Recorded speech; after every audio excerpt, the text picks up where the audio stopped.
Hello Life Plan Peak team, it's great to be with you virtually today to tell you about Extraordinary Impressions, the heart of our approach to hospitality. This is one of many LCS signature programs. At LCS, we are committed to delivering excellent hospitality to everyone we serve. I know you have that same commitment because I've visited your communities and I've felt the hospitality that you deliver. When we talk about delivering exceptional hospitality to everyone we serve, we're talking about the residents, of course, their family members, visitors to your communities, including vendors. We're also talking about delivering hospitality to each other, fellow associates. Now, because there are many different definitions of hospitality and how you deliver hospitality, even people have different ideas about that, LCS has developed this training, and in some way, shape, or another, we've been giving training on Extraordinary Impressions for the last 10 years. Through Extraordinary Impressions, we're communicating our expectations and our strategies for you so that you can provide the highest quality of hospitality to your community and the team members, the residents, families, visitors, and everyone that you serve. My name is Elizabeth Ann Fettner. I also go by EA, and I'm Regional Operations Manager for the Life Plan Peak portfolio. I have been with Life Care Services for 9 years, and I'd like to share with you one word that to me describes hospitality, and it's the word feeling. Now, if you're in a group setting, I encourage you to pause the video, take a moment, introduce yourselves, share your position, the number of years you've been at the community, and share one word to you that describes hospitality. If you're not in a group setting, I encourage you to think for a moment. What does hospitality mean to you? What is that one word? Oftentimes we hear words like genuineness, kindness, welcoming, relationship, a feeling. All those are wonderful descriptions of hospitality. And through today, we're going to talk more about what hospitality is,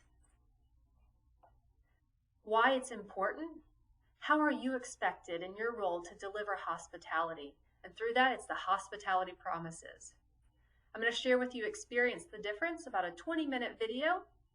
And then lastly, we're going to cover one more thing and what that one more thing means when it relates to Extraordinary Impressions and hospitality. When you think of hospitality, what companies come to mind? Maybe you've been to Disney World. Or could you compare an experience at McDonald's to maybe a Chick-fil-A? You remember those bad experiences, don't you? And you can probably also pinpoint what it was at Disney World or Chick-fil-A or maybe the use of Amazon that made you have a really good experience and think about hospitality. The definition of hospitality is the relationship between a guest and a host, or the act or practice of being hospitable. The quality or disposition of receiving and treating guests and strangers in a warm, friendly, generous way. I have a feeling that a lot of those words that you are thinking of and with hospitality are right there in that definition. Now, with that definition, none of these things are tangible or physical items. They're intangible, they're feelings and connecting with someone on an emotional level. You have a handout with you, and one page at the top it says, "What is hospitality?" There are a couple more things that I want you to take a look at on that page. It says it is the little things, how we act, what we say, the combination to create excellent hospitality. It's doing one more thing. First impressions are critical. I imagine that some of you mentioned maybe first impressions being lasting impressions. Wearing a neat uniform, an organized workspace, a friendly smile, calling customers by name, offering to help. Hospitality is what each of us must provide in every interaction with every customer. The last sentence on your handout is very important. It says, hospitality is different from customer service, and we're going to talk a lot about that today. Let's expand on the word relationship that was in our definition of hospitality. A relationship is between two people, a guest and a host, said the definition. Now look at this picture. We've got a young lady and a gentleman. You can see that they're smiling at each other. Imagine that they're having a conversation that's meaningful. She's obviously helping him. There's a good feeling in that relationship. So what do you think is important in a relationship? Is it money? Probably not. Is it looks? Most people say it helps, but that's not what's most important. It's the little things and doing one more of those little things. By doing one more of those things, it helps to evoke feelings and strengthen relationship with someone when these little things are acted upon. Examples could be thank you notes, holding someone's hand or giving someone your arm, like in this picture, carrying their groceries. These little things add up and they strengthen a relationship and they evoke those feelings. Now, it may be these little things that we do, one more of those little things, but it's also how we say things. And so in your handout, take a look at the right words. Words like certainly, it's my pleasure, of course. Those are words that are the little things that really evoke a feeling, an emotion with somebody. They're very positive. I'm happy to do that for you.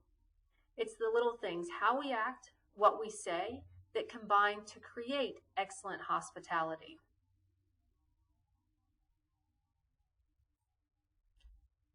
Words of genuine compassion and empathy suggest that you're not just carrying the company line or reading from a memo. People respond positively to words that are active rather than passive. There is a world of difference between I can and I will. Delivering those words in a cheerful, upbeat, and most importantly, a natural manner suggests one human being's desire to help another, not just an equivocal, non-committal suggestion that something may be possible. Now, I want you to look at this picture and you see a lady holding a pearl necklace. And think about a pearl. You only find one pearl in an oyster, and alone, it's pretty. But when you string hundreds of those together, you have something that's very beautiful. And hospitality is no different. Hospitality is not a one-time big thing. It's the small extra details that we add to our service that stand us apart. Let's talk about the little things and doing one more of those things. Earlier I mentioned sending birthday cards. How about complimenting someone on their clothes or their hairstyle? I know that always makes me feel good. Saying thank you. Your boss saying nice job. What I'm suggesting is that there is a lot of power in the little things we say and do. I'm sure you can think of examples as well. Most everyone appreciates someone who has gone out of their way to make them feel special. When I came to the communities, at one community, a red carpet was rolled out for us. I received a thank you note after I got back to my office after visiting the communities. Team members already knew my name and they greeted me warmly by name and with a smile. Your hospitality in the dining room was exceptional, always asking if there was anything else I need and was I doing okay. How about first impressions? These are critical. How we sound, that we're cheerful and we're ready to help somebody. How about making sure that you're smiling when you're talking on the phone and making that a habit? Internal telephone calls are just as important as those that are coming from the outside. Always answer the phone within 3 rings and answer with an appropriate, enthusiastic greeting such as, "Good morning, Environmental Services. This is Wayne. How may I help you?" If you refer to your handout, there's a page on hospitality on the telephone. So things to do. Always have a proper greeting and do it with a smile. For example, "Good afternoon, Laurel Circle. This is Sue. How may I help you?" You can always tell when someone's smiling on the other end. When it comes to a phone call and proper greeting, make sure that that's throughout the campus, even in the kitchen. Rather than someone calling in and getting a response when the phone gets picked up, "Kitchen," you could say, "Good afternoon, Freedom Square Kitchen. This is Mike. How may I help you?" You never know who's going to be calling in and asking for some help. I encourage you to talk amongst each other. What are some of those little things that you're doing? Share the best practices. Because by doing these little things, you leave an extraordinary impression on those we touch. the residents, family members, guests, and each other. So we've talked about what hospitality is and how it evokes feelings, and it's a relationship between a host and a guest, doing little things. Well, within LCS, we call this extraordinary impressions. Joel Nelson, our president and CEO, says that extraordinary impressions is the heart of our approach to hospitality. Why is hospitality important to residents, guests, family members, to LCS, and to you? We're in the hospitality business, and being satisfied is not enough. We want to delight our customers. We want to leave an extraordinary impression on their lives. What could we be doing to make their lives and their experience even better? It's a question that LCS has been asking since we began in 1971. The vision of LCS is to create opportunities for purposeful living filled with those rich experiences. Now, great leaders have a vision of where they're headed, similar to in our hospitality effort. And how do we get there to meet our vision? Well, through extraordinary impressions is one way. Extraordinary impressions drives high-quality hospitality experiences to everyone LCS serves. We're going to passionately and proudly differentiate ourselves. We want to meet and exceed our customers' expectations, and we consistently demonstrate our service culture and recognize all who embody it. With this extraordinary impression vision, we're setting an expectation for you. We want you to help us differentiate ourselves from our competition, make us stand out to a resident and family member, help us exceed our resident, family, guest expectations, and do so consistently. This is our expectation set for you, and we know you can do it. So we've talked about an expectation of delivering rich experiences and delivering on hospitality.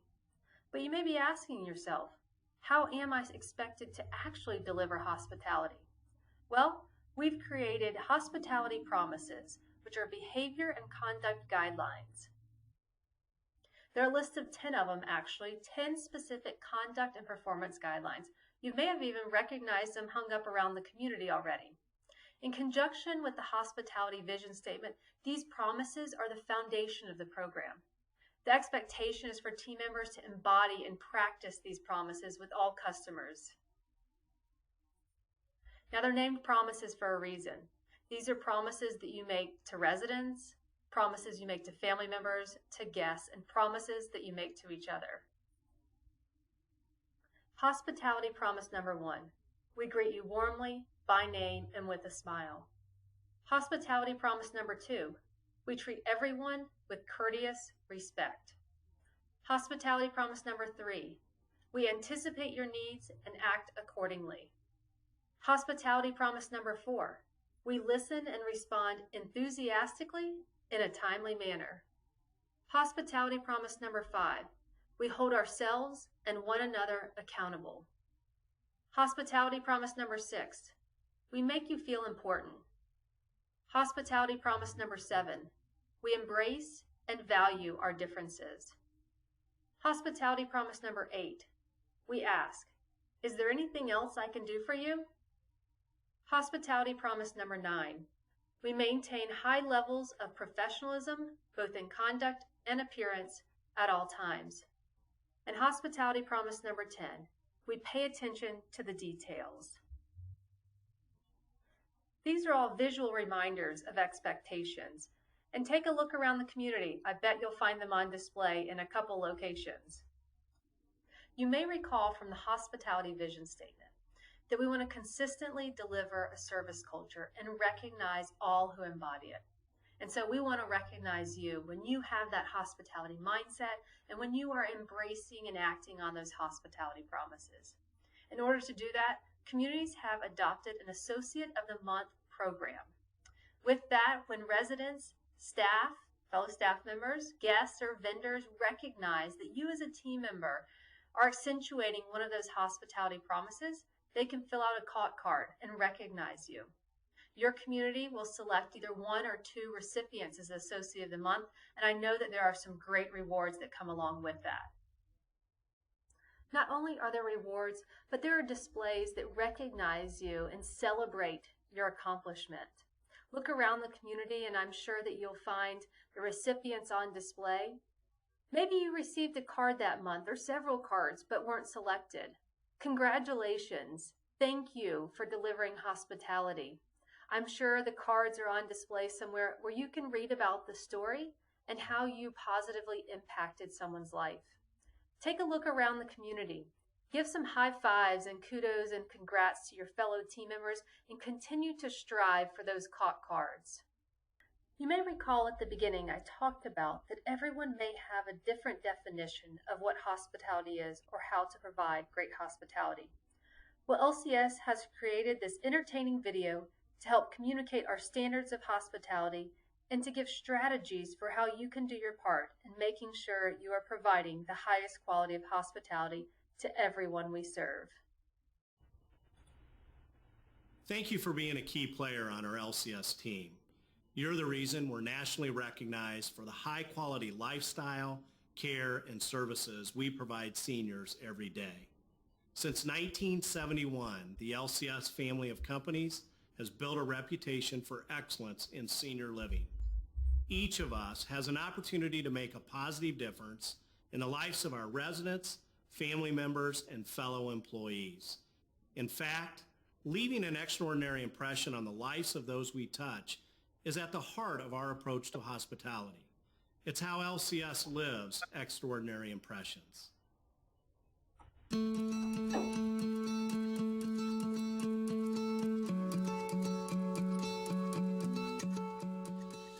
Hello, and welcome to Experience the Difference, a lesson in hospitality. In our increasingly busy lives, do you find yourself always having one more thing to do? Whether at work, at home, or at school, it seems there's never enough time to finish our to-do list. And we certainly don't want to add to the already long list. But what if you could do one more thing that would make someone's day? Wouldn't we all love the opportunity to be able to do this, even if it took an extra minute or two? In Living Extraordinary Impressions, every employee is encouraged to find that one additional thing that will add to the hospitality experienced by all our customers, whether in a community or office setting. Hospitality is that feeling you get when someone goes the extra mile for you. Customer service is what we do for you, while hospitality is how we make you feel. Think about a time when you experienced excellent hospitality. Perhaps you visited an Apple store, ordered something from Amazon, took a Disney cruise, or ate at your favorite restaurant. Chances are good you had an extraordinary experience. We want everyone who interacts with someone in a community managed by Life Care Services or in our home office to have a similar experience. What does this mean for us in the senior living field? Hospitality starts with relationships. Those relationships start on a solid foundation of trust, honesty, and sincerity. From there, we build on that by the little things we do for one another. This can be paying someone a compliment or giving a greeting card to mark a special occasion. Even a simple smile is a way to show we care. It really is these little things that form our hospitality culture.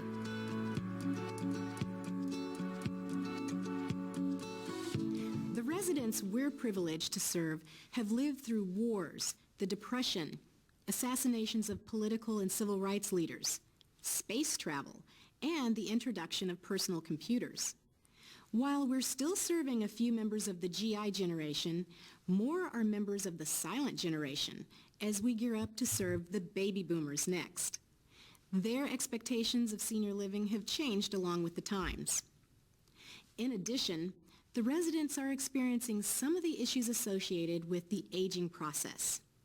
Hearing and vision may be declining, taste buds are off, and some depression may be setting in.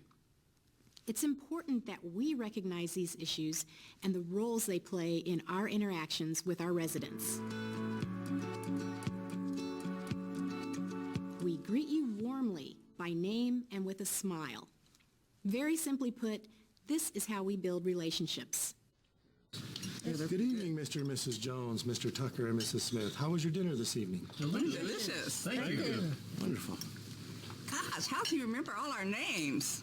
Not everyone remembers names as well as Marcus does. What are some tips for those of us who don't?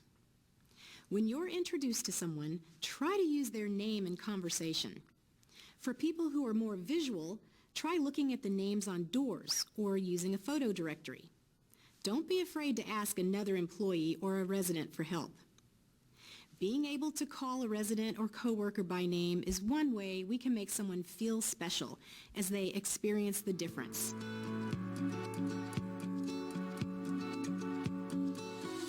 The residents generally live with us for several months to many years.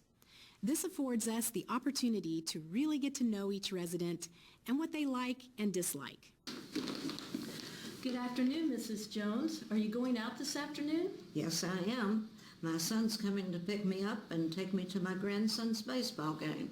Oh, wonderful. Will he be pitching today? Yes, he will be. Terrific. It's pretty warm outside with that sun on you.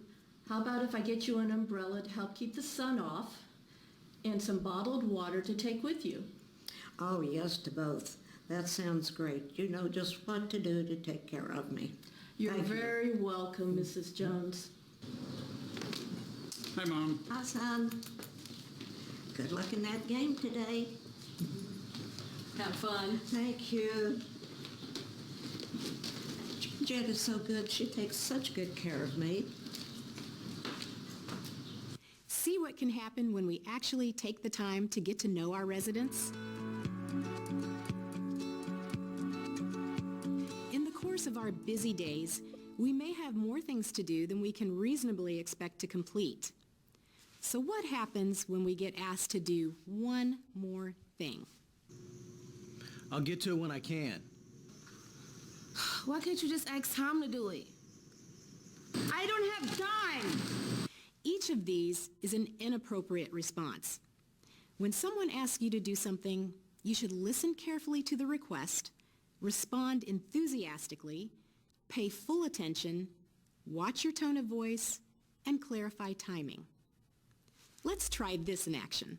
I'm here for your weekly residence cleaning. Is there anything special I can do for you today?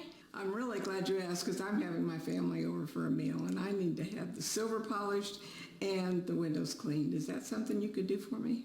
Yes, I think I can get through a basic cleaning very quickly. Start on the inside of your windows and start on your silver. Do you have polish here? Yes, I do. Just a minute, I'll get it for you. All right, I'm going to go call maintenance and ask them about the outside of your windows. Okay. Good news, Miss Moore. The maintenance team will take care of the outside of your windows for you tomorrow. That's great. Thank you so much for taking care of that for me. You're welcome. Jen asked a question, listened to the request, and gave the thoughtful answer. She was able to accomplish the task within the time allotted for the cleaning. Mrs. Moore was happy when Jen reacted positively to handling this chore for her.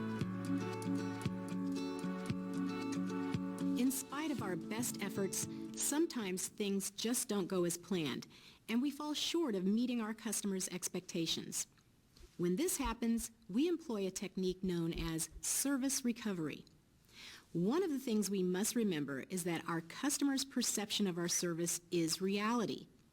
In addition, it's very important for us to recognize that our customers' opinions matter.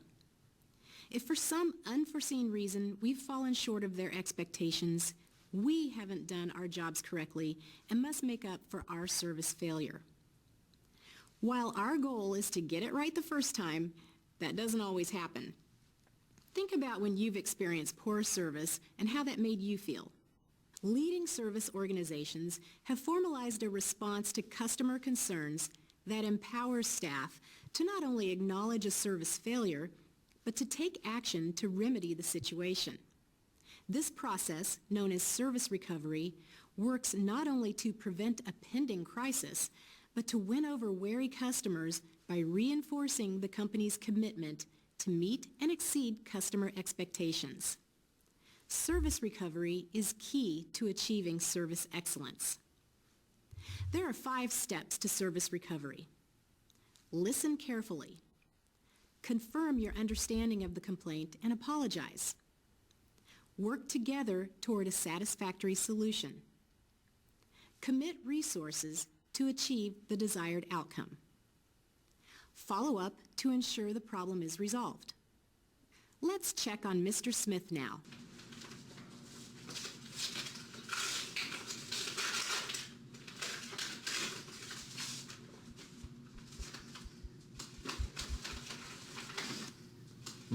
I don't recall having 12 guests last month. Let me check my calendar to be sure.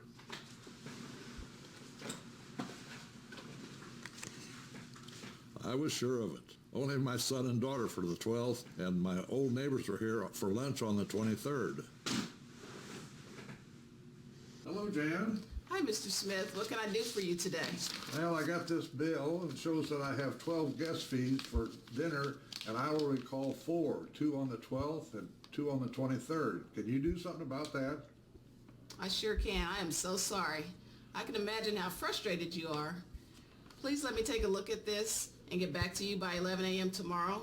Would that be okay? That'd be fine if you could do that, Jan. I sure can. Well, thank you. Thank you, Mr. Smith. Have a good day.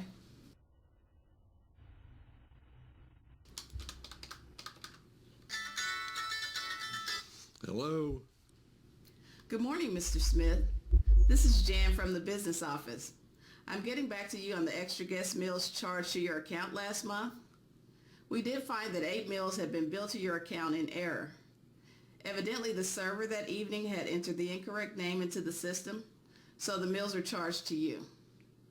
I have credited your account and placed a revised bill in your mailbox.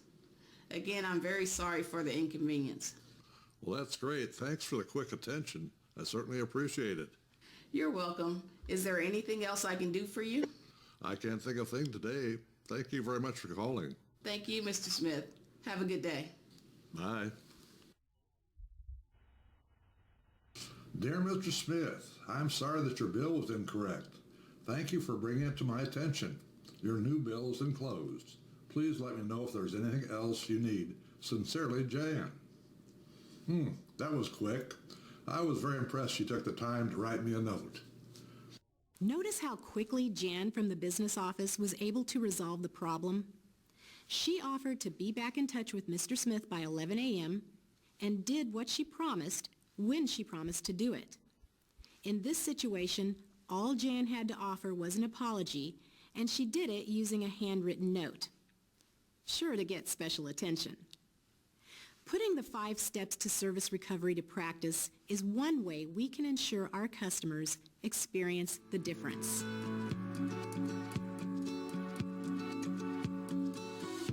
Another role we each have is to ensure we're covering the details.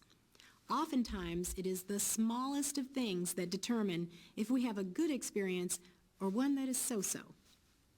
Let's look in on Mrs. Barrett, who is placing a takeout order for her dinner this evening. Good afternoon, this is Cindy. How may I help you? Oh, this is Carol Barrett, and I wanted to order my dinner for tonight, please. Wonderful, Miss Barrett. What can I get for you today? I want the fish of the day with lemon and tartar sauce, a baked potato with butter and sour cream, and the peach cobbler, please. Okay, we will have those items ready for you to pick up at 5:30 p.m. in front of the dining room. Is there anything else I can help you with, Miss Barrett? That's all. Thank you, Cindy. You're welcome. You have a good day.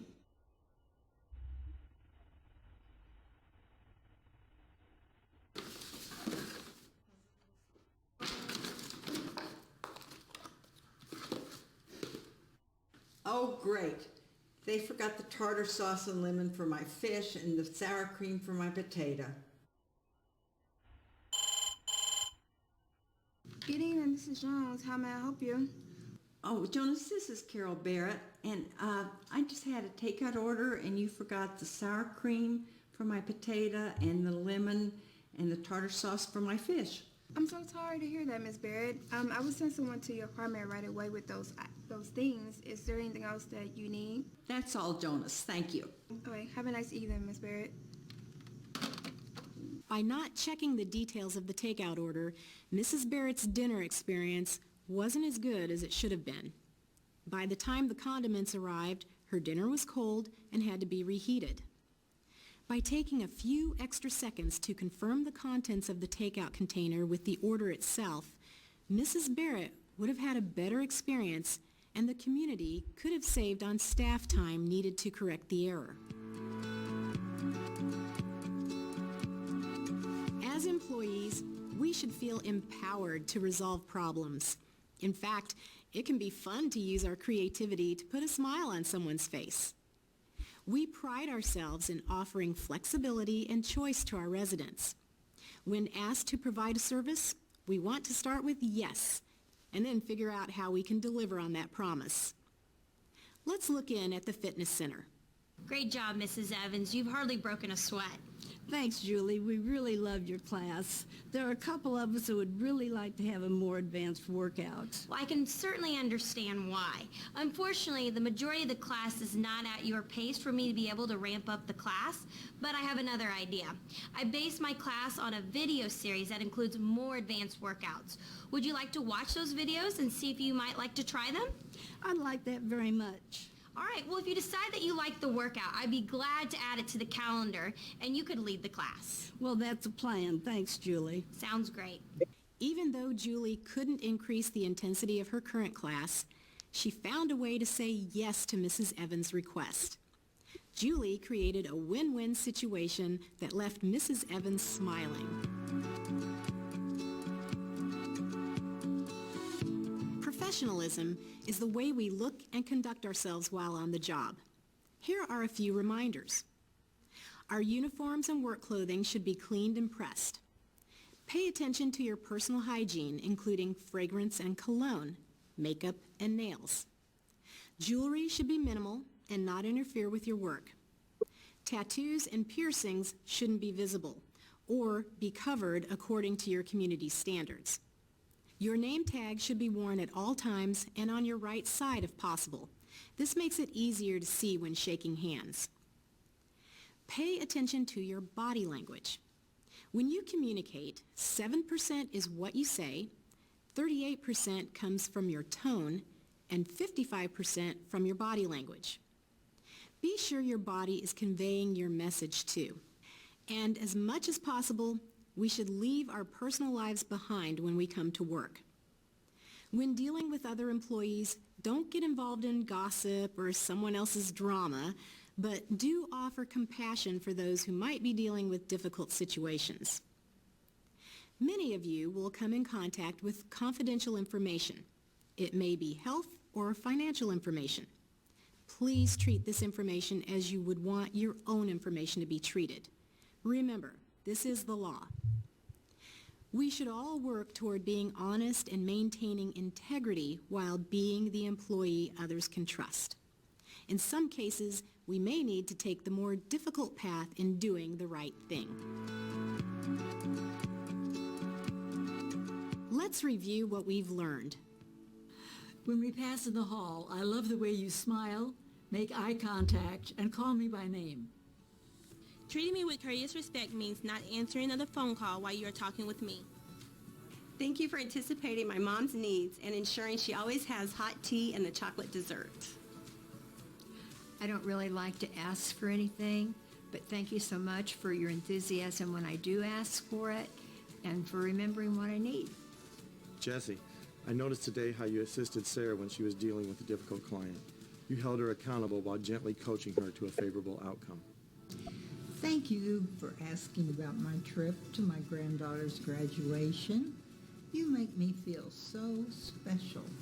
We have such a diverse group of employees and residents here. I really enjoy the opportunity of learning more about different cultures and religions. Sometimes I forget the questions I want to ask. It's so nice that the staff is always asking me, is there anything else they can do for me? It's really a neat touch. I am proud to be a professional serving our residents. How I dress and conduct myself reflects not only on me, but my community. I can't believe how the staff here pays attention to the smallest details.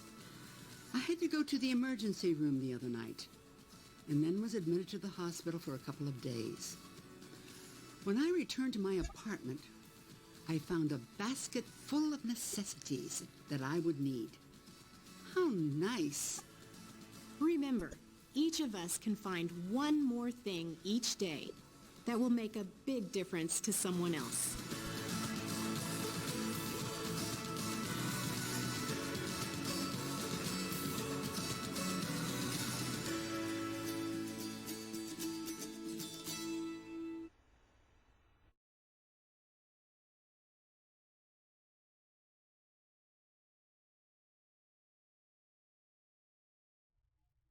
Let's do a quick recap of hospitality versus customer service, the hospitality promises that I feel confident you've already started to memorize, and let's talk about the concept of one more thing. I encourage you, if you're in a group, take a moment, press pause on the video, and maybe give some examples of customer service versus hospitality. A few reminders about customer service. It's work done for others, especially for pay. The offer of services in response to a demand or a need. Predictable, but not necessarily memorable. Making things right for the customer, and the completion of a transaction. So let's talk about and give an example in the dining room. Customer service example would be two residents come to the hostess stand. The hostess politely seats them. The hostess and the servers are dressed professionally. They ask the residents for their drink order, their food order.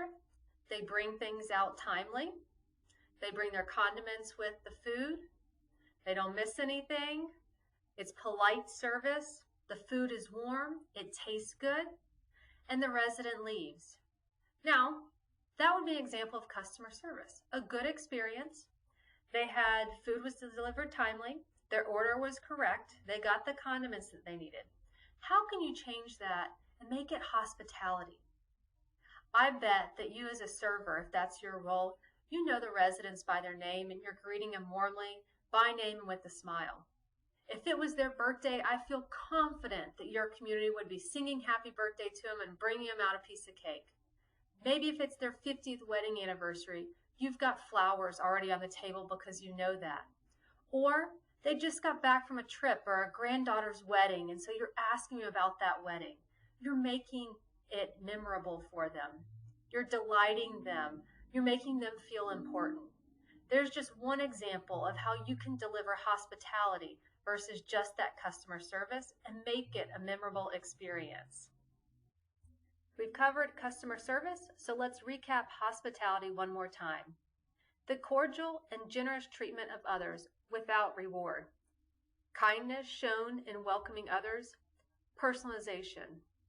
This is a great image here because I know that our transportation drivers, that they have a very similar relationship to a resident as depicted in this picture here. Our transportation drivers are responsible for the safety of residents. Getting them safely to their destination and back is customer service. But talking to them along the way and learning about where they're going and what their interests are and building that rapport, maybe even having some water available for them on the bus on a hot day. Or if you're in a cold climate, you've got blankets on the bus ready to offer them so that they can stay warm. That's what hospitality is all about. It's not just what we do for you, but it's how we make you feel. Let's recap the hospitality promises one more time. Number 1, we greet you warmly, by name, and with a smile. If you think about it, everyone wants to feel recognized and important. The first way to do that is to know their name. Make sure for older adults or professionals that you use the appropriate titles, such as Mr., Miss, or Doctor, until they tell you otherwise. This is an important sign of respect. Your community may have a book with resident pictures and names in them. Take some time, review the book, and memorize their names. A great way to recognize residents is when you start within 8 to 10 feet of a person, so residents, fellow team members. 8 to 10 feet, start with a smile. When you're within 4 feet of a customer, you should smile and acknowledge them by their name. Number 2, we treat everyone with courteous respect. Promise to show politeness in all we come in contact with. Number 3, we anticipate your needs and act accordingly. Get to know their likes and dislikes. You'll know if they like a lemon in their iced tea or not. Think about if they've been on vacation for a week and it's the Florida summer. It's 90+ degrees and it is hot in their apartment, even hotter than they like it. Maybe it'd be nice if someone went in the day or so before and lowered their temperature so it was a comfortable temperature when they came back. Perhaps they've been gone for a while and their car is covered in dust. Wouldn't it be nice to come home to a shiny car? Think about those needs and anticipate and act accordingly. Number 4, we listen and respond enthusiastically in a timely manner. We recognize that we're here to serve and we're going to respond to all requests in a timely manner. We're going to make sure that the residents know that if they want to contribute, that they are valued and their ideas count. Number 5, we hold ourselves and one another accountable. Accountability is not a one-time or sometime thing. It's an all-the-time thing. The definition of accountability is a personal choice to rise above one's own circumstances and demonstrate the ownership necessary for achieving desired results. If you see it, own it, solve it, and do it. Number 6, we make you feel important. We want our customers to feel important because they are important. They are the purpose for our work and they deserve to be treated like a king or queen. People want to feel important and that what they say matters. Number 7, we embrace and we value our differences. In the video, we talked about generational gaps. Also think about residents who may prefer to be in their apartment versus attending outdoor activities or in large groups. They're a little bit of an introvert. Learn about their interests though and engage them in different opportunities in different ways. Perhaps they're a photographer. They like to contribute articles to a newsletter, but embrace and value those differences. Number 8, this is my favorite. We ask, is there anything else I can do for you? When should this be asked? Whenever you're done with the service that you're providing. Whether you're leaving their table or you're leaving their home, always ask, is there anything else I can do for you? And be prepared to go the extra mile because you don't know what they're going to say. If they ask for something, it's not in your wheelhouse, that's okay. Make sure and follow up with them in a timely manner. Find the person that can help you achieve their ask and make it happen. Think about how you feel when someone asks you, is there anything else I can do for you? It helps you to pause, reflect, and gives you a moment to think. It may head off a request in an hour and tomorrow, and they're going to be thankful that you took the time and you asked if there was anything else you could do for them. Number 9, we maintain high levels of professionalism both in conduct and appearance at all times. Imagine if you're visiting a senior living community, perhaps for your grandmother. You walk down the hallway, you see a staff member that looks disheveled. Their shirt's untucked, their name tags cattywampus, and they just don't look like they have it together. Is that somewhere where you want your loved one to move into, to put them in the hands of that person caring for them? Probably not. Remember that first impressions are lasting impressions. Always maintain levels of professionalism. Make sure your shirt's tucked in, your name tag's on, you're greeting people warmly with a smile and by their name. Number 10, we pay attention to details. Hospitality is all about the details, and there are thousands of them. After watching this video, I encourage you to look at your surroundings. When you walk out into the community, are all the light bulbs working? The area is nice and tidy. Are there any papers hanging that are crinkled? What do the table linens look like in the dining room? Are they nice and crisp? If you see something, maybe it's on the floor, a little piece of paper, pick it up. All the details in what you do each and every day are important. They make a difference. Let's do a recap of service recovery. Mistakes and accidents are inevitable. We are human. What we can control is how we respond to them. Make your response and recovery the lasting impression that the resident is going to remember. There are 5 steps to service recovery. Number 1, listen carefully to their concern and attentively.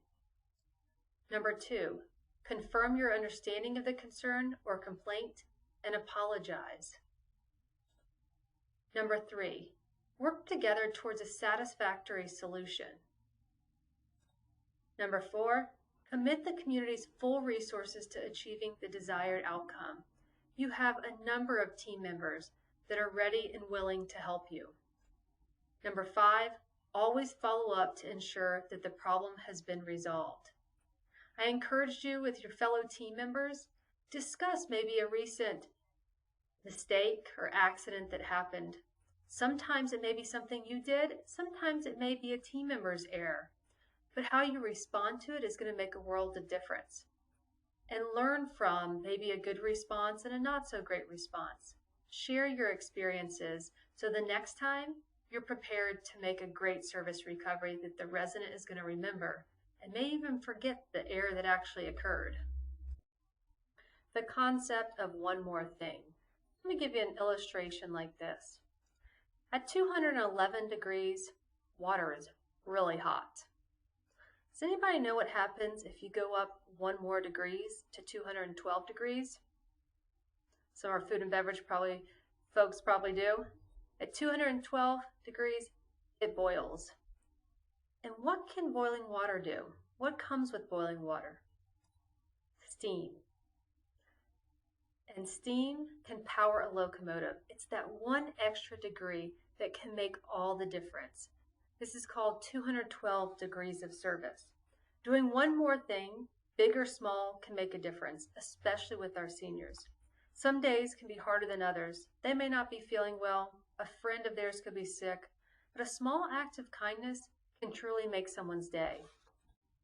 Now that you know the concept of one extra degree of service, I'm curious, what's your one more thing going to be? You got an opportunity now, take some time, look at your handout, and list a couple of those opportunities or things you've identified. I know that y'all deliver exceptional hospitality. How can you continue to elevate it though? Maybe if a resident's returning from being on a vacation and you're their housekeeper, you leave a personalized note welcoming them back. If you know some residents are headed off on a trip together, you send them off with bells and whistles when they start to get on your transportation bus and wish them well. Maybe a resident had a loved one or a family member that passed. You send them a card. There's a lot of one more things that can be done. I encourage you to brainstorm with your teams and your leaders. Be creative. The more creative and the more special you make it, the more memorable it's going to be. And you can continue to make that amazing difference in each resident's life and give them meaningful, purposeful, and enriching experiences. Thank you for your attention today, Life Plan Peak team members. This is just the first of many opportunities to learn about Extraordinary Impressions, the heart of our approach to hospitality. On behalf of the Life Plan Peak team members and leaders and LCS, we thank you for the service, commitment, and hospitality that you deliver to the residents each and every day. Keep up the great work.